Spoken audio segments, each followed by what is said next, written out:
betting thoughts out there. DB here, back from vacation, feeling good, feeling right. I'm wearing the sometimes you say by the bell, sometimes you say by the Tour Junkies tank top right now. Check that bad boy out. So that's the hit of the summer right there. Get you one. Get your hands on it. TourJunkies.com. This is the First Look Betting Show presented by our friends at Covers. Winning starts at Covers.com. If you're serious about sports betting, then you should be seriously going to Covers.com on your internet web browser thing. Okay, maybe you got dial up. Maybe you're still doing that. Maybe you got AOL. You got AOL. You got to put a disk in to fire up the internet to get it spinning.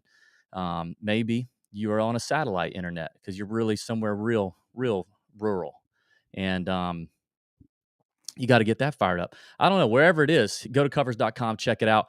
I took a vacation. I totally shut it down. That's why, when DB leaves, I don't know if you guys noticed, but when DB leaves, you don't get heavy petting email, chalk bomb email. You don't get sleepers videos, 3 guys to avoid videos, first look betting odds videos, head-to-head matchup video. You don't get any of that when I leave, or the 2 emails, you don't get DB's Big Balls betting card, which I'm sure would have had Billy Horschel on it.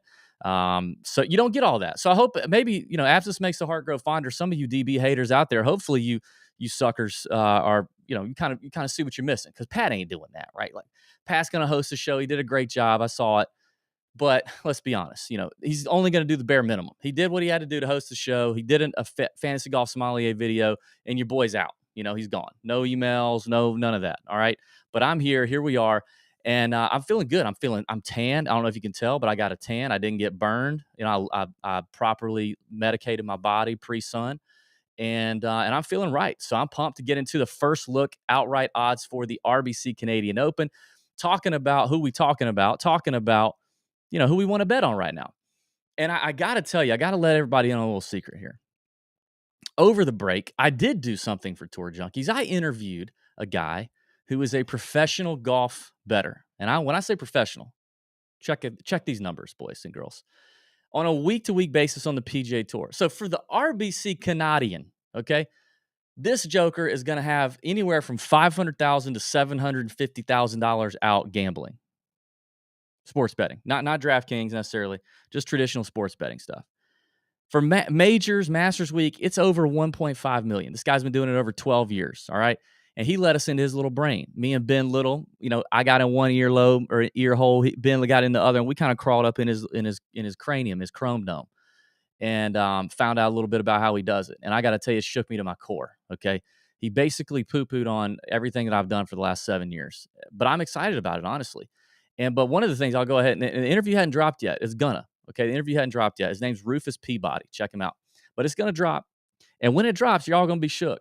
But one of the things he talked about was his favorite time to bet outrights. He really pounds outrights on Monday because he feels like the lines, the numbers are the best value on Monday.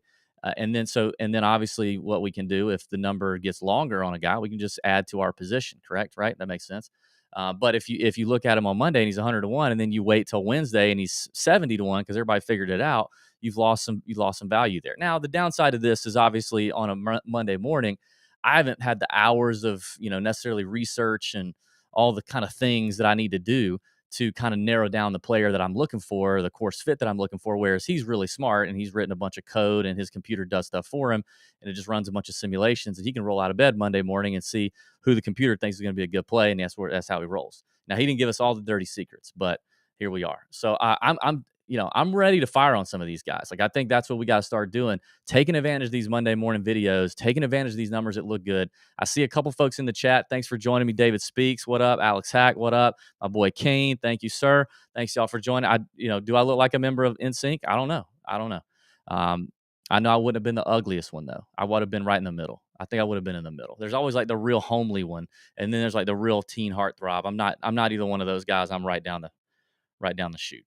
So let's get into it. I haven't really looked at the betting odds. I've done some research. We're at St. George's Golf and Country Club in Canada, and it's right there at Toronto, kind of outside Toronto. Weather looks really nice. I have taken an early look at the weather. Looks nice. Maybe a little bit of a breeze, but nothing to really care about. No rain, no nothing. They last played here in 2010 when Carl Pedersen won at 14 under. He kind of boat raced the field. He shot a 60 at one point. He was 10 under on the par fives. That's pretty good. This is a what else I got to know about this? This is a par 70, about 7,000 yards. It's kind of short. This is going to be a wide open week, I think. Even though we got a decent field, um, preparing a week before a major because the U.S. Open's next week. A lot of rolling terrain, uneven lies, kind of thick, thick penal rough maybe is what they're saying. Real slopey greens, kind of a POA mix up there in Toronto. And you got 3 par fives. Let's see. Yeah, 3 par fives, 5 par threes. The par fives are kind of gettable. Par threes are kind of not. So anyway, that's what we're looking at. Whatever. I'm just telling you, it's going to be anybody can win this thing kind of week. That's what I'm thinking. Let's open up the odds. I'm going to turn over here to DraftKings. Scotty Scheffler is actually tied with Justin Thomas on DraftKings at 7-1. Now listen, I'm only going to look at FanDuel and DraftKings because I'm going to bounce back and forth here. I need the folks in the chat to help me find values on other books. We got a line shop here. BetMGM, maybe PointsBet, whatever other book you may have. WinBet. Anything like that. Help me find better numbers, and let's all start building an early outright card together, right? Let's do it together. Scheffler JT at 7-1, Rory at 8-1. He's playing well. Cam Smith at 10-1. Shane Lowry, is he ever going to win? Matt Fitzpatrick, is he ever going to win? At 16-1. Sam Burns at 18-1. Why would anyone put Shane Lowry and Matthew Fitzpatrick shorter than Sam Burns? That makes no effing sense. Okay, and FanDuel did it right. So FanDuel has Scheffler at 8.5, Thomas at 9-1. Rory at 9.5, and then Burns at 13-1, Cam Smith at 15-1, Fitz and Shane Lowry at 18-1. That makes more sense. Good on you, FanDuel. And then we got guys like, so that's probably the top tier, I guess. Maybe if you want to throw Tyrrell Hatton in there, sure. Let's see. Sam Burns at 18-1 on DraftKings. Shoot, I mean that's starting to get attractive. The dude is a killer. 18-1 if you want to get him on DraftKings. I mean, I'm not going to fire on that right now. I'm not going to do that. Fitzpatrick, no. Lowry, no. Connors, what's he been doing? Like, didn't he do some weird stuff? Didn't he do a few weird things? Hasn't he been a little weird? Let's take a look. What did he do this week? He finished 13th. Damn, I thought he did way worse than that. Listen, I really checked out last week. I honestly did. Finished 13th, gained 8 strokes approach. Dang! 8 strokes approach. That's pretty solid. He's never done well at the Canadian Open, but that's okay. There's probably a lot of pressure on these Canadians, God dang. I mean, the weight of the whole country on your shoulders, they all talk about it. You got Mike Weir up your crawl talking about how you're the next big Canadian guy, and it's a lot of pressure. I don't know if I like that. I really don't. I'm not interested in any of these names. Varner at 22-1, I'm definitely not interested in. Finau at 30-1, maybe. Let's see. Finau 30-1 on DraftKings. I kind of like that. Tyrrell Hatton at 27 on FanDuel. No. Patrick Reed at 34. Nope. See, I told y'all Patrick Reed was coming back. I told y'all the boy was back. And what's he doing? He's looking like he's back. I told y'all. I told you he was back. People didn't listen. Hope you did. Hope you listened, though. Hope you listened because, I mean, at least on DFS, like he did all right. I know he finished 53rd this week, but whatever. I told y'all he was back at the PGA. And then I told you again at Charles Schwab where he was T7. But we're not betting him now because he's too short, and I don't know that he's like necessarily ready to win. But at 100-1, I would have bet his ass. Adam Hadwin, 33-1. Saw him get the hole in one. Now here's a Canadian. I mean, I'd rather have that. I'd rather have the value on Hadwin at 45-1 on DraftKings versus Connors anywhere. 22-1, 20-1. I'd much rather have the Adam Hadwin number. Hadwin might be one of the first clicks. Let's see. What did Hadwin? I know he had the hole in one. I did see that. Finished 18th at the Memorial. Let's see. Hadwin. Ooh. Oh, what happened to his putting? I didn't even know that. Hadwin's forgotten how to putt. Scrambling is really saving him right now. I don't know, man. Is he ready to? I don't know. Maybe he's not the first click. I don't know if I like that, guys. I don't know if I like that now. That's not looking great. Sebastian Munoz at 45-1. Really? God dang, that's what I got to pay for Sebastian Munoz. I don't know if I'm doing that. I don't think I'm doing that either. This may be a bomb full card. This may be a very, very bomb full card. Filled, whatever. You guys get it. Tony Finau. Tony Finau's popping to me. I think I want to look at Finau. Finau might be the first click. 30-1 on DraftKings and 24-1 on FanDuel. Can anybody find a better number on Finau? Let me know in the chat, please. Throw some CT Pan out there. Hold your horses, Steve. Pump the brakes, Steve. Okay? We'll get there. It's a big spotlight. Hadwin 50-1 at MGM. Thank you, Steve. Thank you for that work, Steve. We're getting there with 80-1 CT Pan. Hadwin at 50-1. I don't know. I don't like that the ball striking and the putting has kind of disappeared. Very weird. But no, you know what? No, I'm channeling some of the things I learned from Rufus. He's my stepfather now. I think Hadwin still might be a click. 50-1 on MGM, I think could be a click. But I do like Finau. What's the best number on Finau? I like that. I think he's the first click for me. 30-1 on DraftKings. Let's roll. Moving down the board, Mitchell, Chris Kirk at 50-1. Let's see. Boys, Chris Kirk, he's played a lot of golf, I feel like, right? Hadn't he played a lot of golf? HV3, I mean, I'm not going to pay, what does DraftKings want me to pay? 22-1? Give me a break, DraftKings. You're telling me you make Sam Burns 18-1 and Harold Varner 22-1? What? What are we doing? But FanDuel has HV3 at 42-1. I am a believer that HV3 is going to get it done. Had him a couple weeks ago at the Schwab or whatever when he had a chance to win, and then he shot a 45 on the back after a great first nine. He had what we call a Ray 9. You know, he had Raymond Floyd on the front 9 and Ray Charles on the back 9. The man couldn't find a daggum. He never felt the center of the club face before. So that really burned. But I do think HV3 is still going to get there. But 42-1 seems to be the best number. Thank you, Tyler. Seems to be the best number on HV3. All right. I was going to look at Chris Kirk. What? I feel like Kirk. This will be his fourth event in a row. Oh, he's also, wait a minute. Is he also doing today, guys? Today is the golf's longest day or whatever, longest day in golf, whatever. You get it. Hang on. I got to answer this phone. You guys can hear this live. You ready? I got to get a physical. Hang on. Hello? Yes, may I speak to David Barrett? This is David Barnett. I'm sorry. Hi, my name is Nettie. I was calling from Exam 1. Yes, ma'am. I was calling about your appointment just to make sure that you were going to be able to be seen today. Yes, ma'am. Okay. Well, I'll be headed to you in a few minutes, so I'll be there about 11:15. Sounds good. Thank you. 11:20. Thank you. Bye-bye. Okay, I got this lady coming to my house because I got to get a physical. She's going to physical me up in my house because, and this is pertinent to you guys, that's why I let you in on this. Little tour junkies behind the scenes, you know. I'm not getting a finger wave as far as I know, but if I was gonna get one, I want to get one at home, you know, where I can kind of look out the window at my pond and maybe have a drink. But I don't think that's happening today. Me and Pat are getting key man insurance because we all know, you know, even though I do everything around here, daggone Pat is the whole. Yeah, everybody loves Pat. So if Pat gets, you know, if Pat's liver locks up on him because all the rosé bottles over the years and he falls over and dies, Tour Junkies is probably going down the tubes. So I at least got to take a check off my boy, you know, when I see him out, when I give him that final goodbye, you know, when I go see ya and he doesn't respond because he's gone. But also, if for some reason somebody, you know, something happens to me, which what's more likely to happen to me is somebody like kills me or something, some really big Pat fan at the live golf event in September decides they really, you know, they can't stand me and they take me off behind the cart shack and do something real nasty. Maybe they cut my throat or something. Then I need Pat to be able to take some money too. So they got to give us a physical.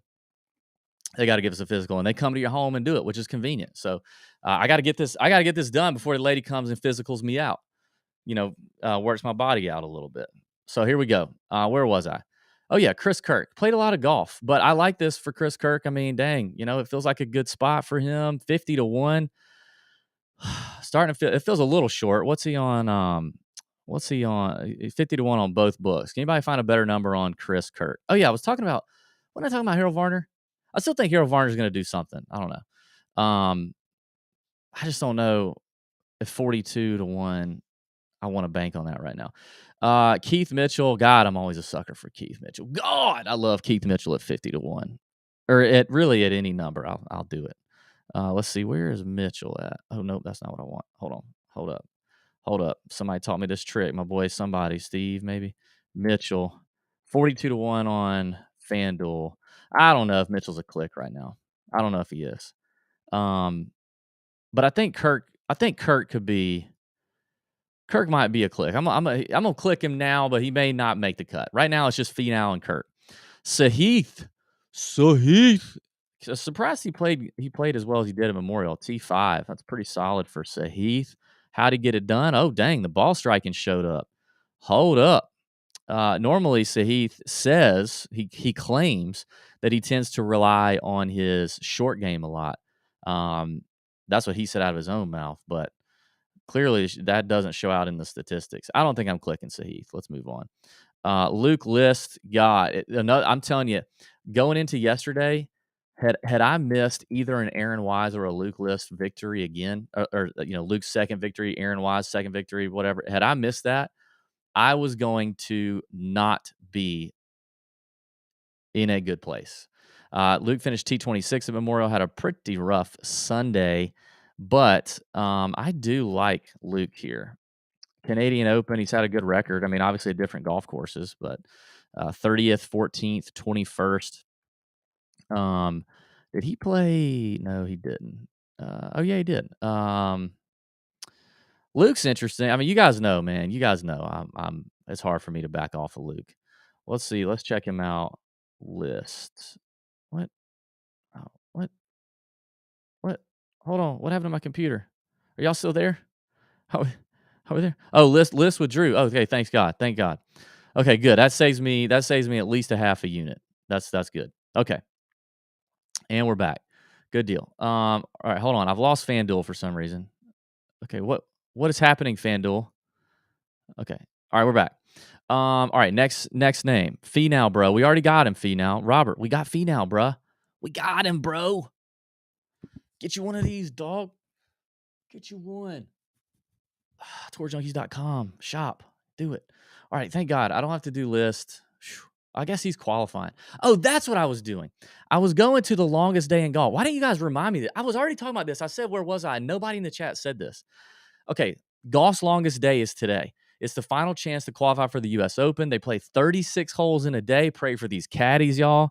But there are some names that are playing in both this and in the RBC Canadian Open. Now, if they get in, if they qualify, they could withdraw. So late today, we could have some WDs.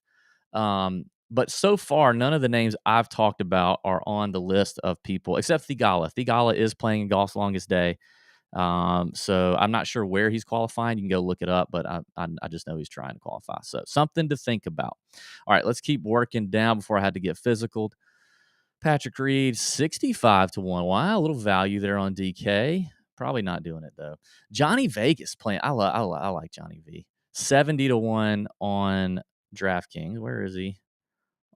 He's 50 to 1. Ooh, little early value there for Johnny Vegas. That reminded me of that skit back when you were allowed to do things and like you didn't have to be so politically correct. That skit on Saturday Night Live with the ladies' man. Oh, it's a lady. You remember that? That was a great skit. I like Johnny V. Let's see what he's done in Canada. Oh dang, I didn't realize he's won 2 Canadian Opens. What? Is that real? They're gonna make him a royal mountie. They're gonna mountie him up. He's gonna be riding a horse around Canada here before too long. Let's click Johnny V at 70 to 1. What are we doing? Let's do that. Johnny V, get the triple crown in Canada. Win on 3 different courses over there. Be polite. Make sure you're polite. Mackenzie Hughes, there's the Canadian. Everybody, in Twitter and all that stuff loves. I don't get it. I really don't. I never have. I've never gotten it. Ever. Never gotten it a day in my life. But let's take a look. 80 to 1 is interesting since he's a Canadian. 37th at Memorial, 9th at Wells Fargo a few weeks back. I mean, the reason I just don't get the guys because the ball striking is, perennially crappy. So it is a week. He's got some high upside, finishes, because when the ball striking magically appears, his short game is great. He's a one-time winner on the PGA Tour at the RSM Classic. He's got 3 runner-ups on the PGA Tour in his career. Whatever.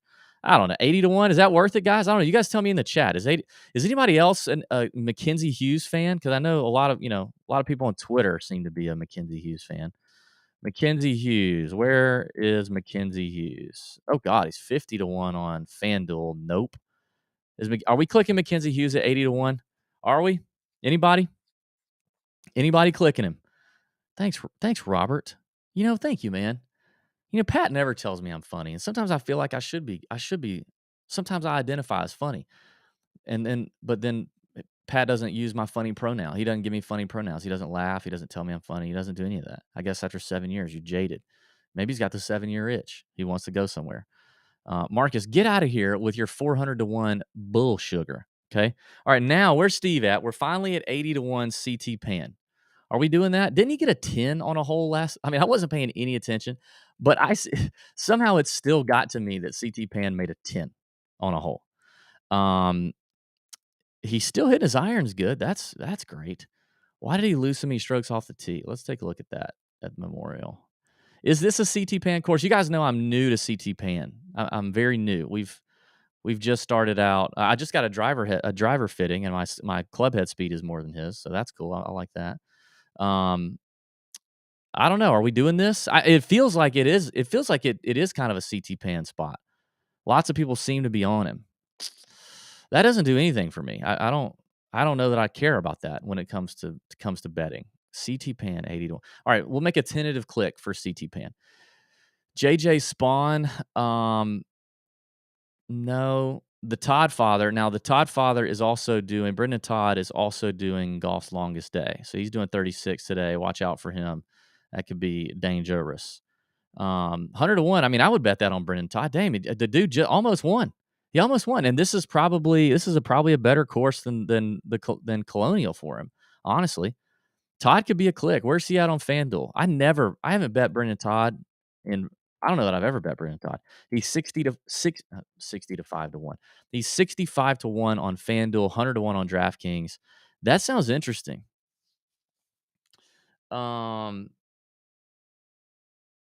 Yeah, Steven says those guys that are playing to qualify, I'm not doing it. It is tough, man. I mean, this is obviously a new course, or new to all of these guys, unless they played in 2010. It's Canada, bro. So I don't know where Brennan Todd or Sahith are qualifying. Most of these guys will try to qualify somewhere. If they are going to play the Canadian Open, they're going to try to qualify in an event that's closest to the Canadian Open. But yeah, it is a little, it's a little iffy. It's a little iffy. So let's keep working on the board here. Hogard, nope. Perez, nope. Nope. Champ, nope. Nick Taylor, nope. He's Canadian though. Dylan Fratelli, no. Lipsky, my boy Lipsky. Doesn't this feel? This feels a little bit like a Lipsky track. Maybe we go Lipsky. I think he's doing golf's longest day as well. Yes, he is. I'm a little interested in Lipsky though. You guys know I've kind of called my shot with him. I feel like he's going to win on the PGA Tour in the next 24 months, maybe 48 months. Maybe that's what I'll say. He's 80-1 on FanDuel, 100-1 on DraftKings. He might be an early click. 130-1 on DraftKings. He might be an early click for me. Mark Hubbard, no. Adam Long. This seems like an Adam Long and Aaron Rye kind of place. I think I'm going to be absolutely just blowing all possible odds in this 100-1 or longer range out here, because this is maybe it's going to be Finau and a bunch of replacement players is what it's going to look like. Adam Long and Aaron Rye at 140. Pendrith, I'm not touching Pendrith, even though Canadian long hitter. He's doing the did he withdraw though? He's doing golf's longest day. He coming off a rib injury. Oof. I don't like that, dude. I don't like that at all. What about Adam Long and Aaron Rye? Let's look those up. Pat likes Adam Long. I've never really been a big Adam Long guy. Missed the cut at Memorial, T35 at Schwabiland. No, you know what? Maybe not. I'm not doing Adam Long. God dang, what am I talking about? Where am I? Aaron Rye, T26 at Memorial, I like that. Ooh, lost 5.3 strokes with his irons. God, dog. Maybe I won't be on Aaron Rye. What else we got? Who else we want, folks? Start putting them in the chat because we're coming to the end of the road here. Alex Smalley. No, I'm not a sucker. Ooh, Smotherman. Smoth Daddy. My boy. He's got my boy Doggart on the bag. I don't know. He's a ball striking son of a gun. I'll tell you that. Smotherman's probably more of a top 20 bet, honestly. He's probably more of a top 20 bet. This card kind of sucks. Steven says this card kind of sucks. Too many short odds on the studs and nothing much in the middle. You're right. Yeah. Like normally there's some good names in the middle that we feel good about. This does feel. I kind of agree with you, Steven. This does kind of feel like a crappy weekend, and I agree with this right here. Steven says might be the week to take a few bombs and then wait for the U.S. Open. Yeah, it could be. It could be that week. Okay, Alex is asking about. God dang, are you talking about Patrick Rogers, man? Are we even there? Are we getting there yet? Oh, Patrick Rogers. I actually talked to the professional sports bettor Rufus Peabody about Patrick Rogers. He, like me, has been burned many times by Patrick Rogers and feels like he can just never get the guy right. JT Poston's at 200 to 1. He's also doing golf's longest day. Patrick Rogers at 2. Listen, as much as I hate Patrick Rogers, Rogers at 200 to 1 is kind of worth a look. It just is. I mean, he's 80. God dang, is that right? That MFR is 80 to 1 on FanDuel and 200 to 1 on DraftKings. All right, we're going to put that on the card. It is what it is. Listen, we're just going to do it. We're going to put that on the card. So Rogers is there. Somebody's asking about Svensson. Isn't he's from Canada, right? He's a Canada guy.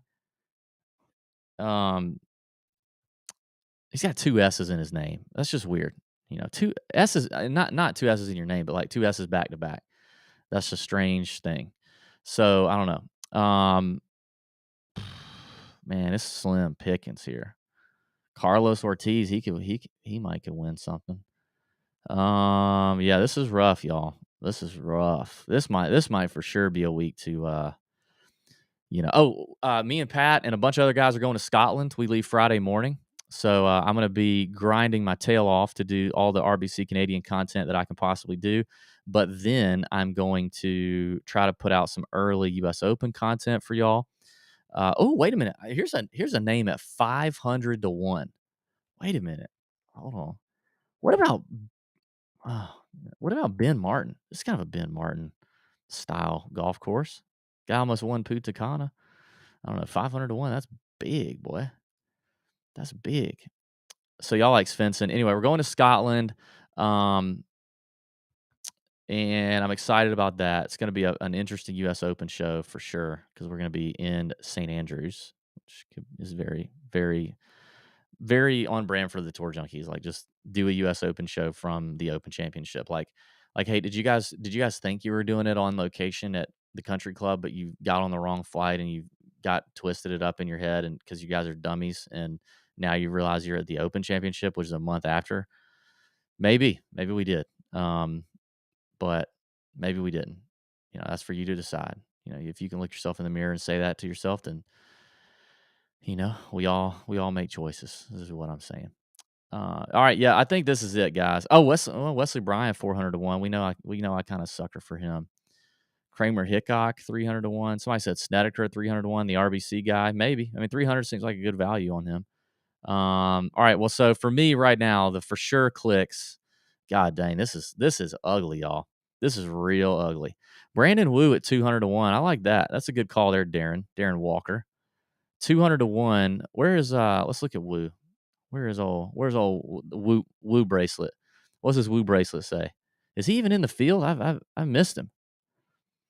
That's why you got 200 to 1 on him, dog. They're not sure he's playing yet. Oh yeah, he is. Oh, he's 250 to 1 on DraftKings.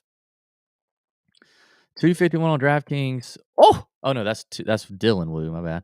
160 to 1 on FanDuel for the better Wu. That's 160 to 1. But Brandon Wu is 250 to 1 on DraftKings. That's real. That is real. Jimmy Herm, who? What is that? Nick, I saw something about Matt Wallace playing a little better on the DP World Tour. Boy, Guys, this is very uninspiring here. This field is uninspiring. I'm not sure I'll show up for the show tonight. By the way, I got a guest host tonight. I'm excited about that. All right, so here's the card for right now. Here's I think who you definitely click right now. I think we go ahead and get Tony Finau at 30-1. I think we go ahead and get Chris Kirk at 50-1 and Vegas at 70-1. I feel good about those. And I think if they get longer, we can just add to our position. But I think they actually have a tendency to get shorter based on if we have some of these late withdrawals from some of the top tier guys, or some of these top tier guys just get there and they get to the border and they go, you know what, I'm not messing with this. I'm just going to go to Massachusetts and get ready. So I like those early values for sure. I'm iffy on CT Pan at 80-1, but I a strong breeze blows and I'll click it. But I'm iffy at 80-1. I'm iffy on Brendan Todd at 100 based on him playing golf's longest day, but I still kind of like it. The guy almost won a couple weeks ago. Seems like a good Todd course, only 7,000 yards. He's got to be thrilled with that. I think it's probably worth a click. If he withdraws, you get your money back. If he doesn't and he plays 36 holes and he's exhausted, you're probably going to lose the bet, but it's 100-1. Lipsky at 130-1, although he is playing in golf's longest day. 130 just is a good number. I'm just going to do it. And JT Poston and Patrick Rogers, another couple guys playing in golf's longest day, that I might do. Brandon Wu at 250-1. So a lot of bombs, big bombs early. So let's do that. Let's hit those. Let's make the books pay. Bend over your bookie. And let's have a great week, y'all. Let's have a great week. I got to go get physicaled out by some stranger. I'll let y'all know how it goes on the show tonight. All right. DB, I'm back. RBC Canadian Open 2022. See ya.